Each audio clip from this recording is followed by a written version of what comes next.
This month is Sexual Awareness Month, Sexual Assault Awareness Month, that is, and a SAANICH man is stepping forward with his painful and sickening story, but he wants you to hear it.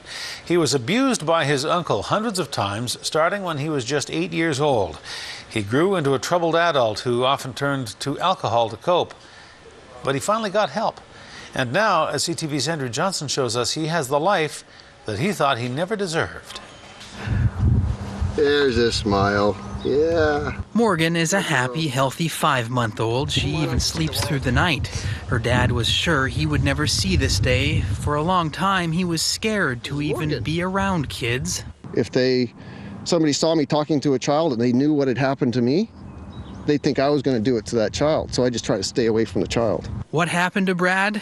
It's terrible, and it started when he was 8, when his uncle touched him. And as I was walking away, I said, exact words, "You're being silly. I'm going to tell my dad." And as I walked away, he grabbed me, spun me around, shook me. I said, "You ever tell anybody, I will kill you."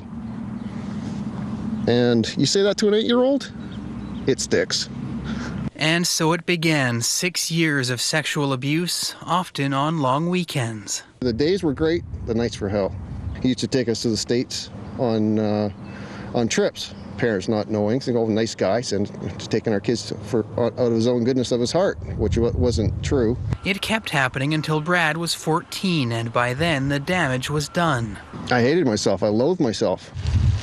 And he blamed himself. Brad was sure he did something to provoke the abuse until he met his wife. Kara is also a sexual assault survivor and convinced Brad he could turn his life around.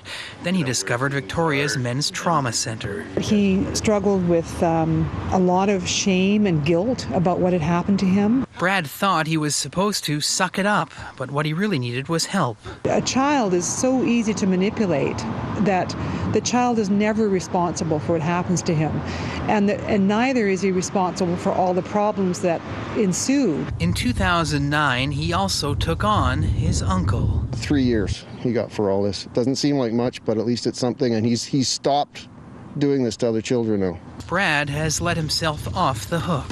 Now I can stand up and head on.